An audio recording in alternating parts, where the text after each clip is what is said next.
Genesis chapter 11. Now the whole earth used the same language and the same words. It came about as they journeyed east that they found a plain in the land of Shinar and settled there.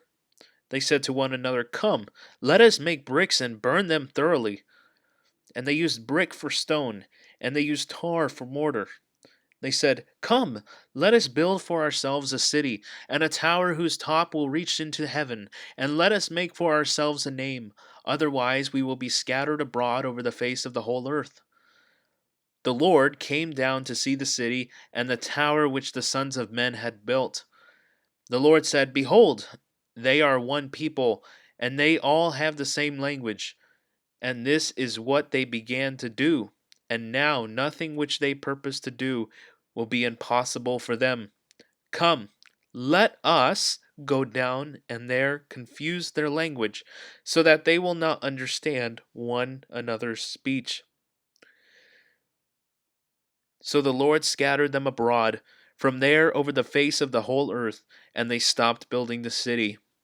Therefore its name was called Babel, because there the Lord confused the language of the whole earth, and from there the Lord scattered them abroad over the face of the whole earth.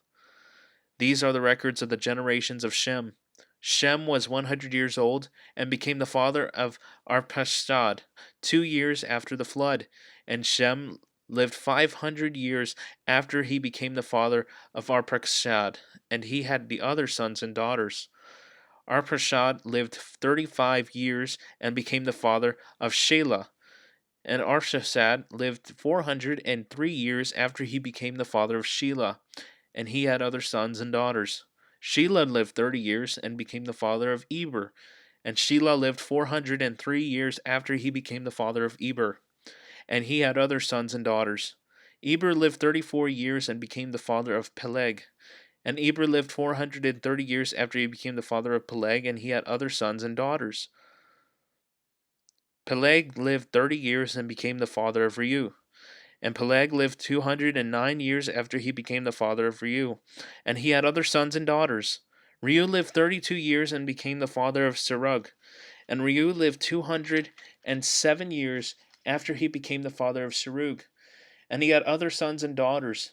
Serug lived 30 years and became the father of Nahor, and Serug lived 200 years after he became the father of Nahor, and he had other sons and daughters. Nahor lived 29 years and became the father of Terah. And Nahor lived 119 years after he became the father of Terah, and he had other sons and daughters. Terah lived 70 years and became the father of Abram, Nahor, and Haran. Now these are the records of the generations of Terah. Terah became the father of Abram, Nahor, and Haran became the father of Lot. Haran died in the presence of his father, Terah in the land of his birth, in Ur of the Chaldeans. Abram and Nahor took wives for themselves. The name of Abram's wife was Sarai. The name of Nahor's wife was Milcah, the daughter of Haran, the father of Milcah and Ishkar. Sarai was barren, and she had no child. Terah took Abram, his son, and Lot, the son of Haran, his grandson, and Sarah, his daughter-in-law, his son, Abram's wife, and they went out together from Ur of the Chaldeans in order to enter the land of Canaan. And they went as far as Haran and settled there.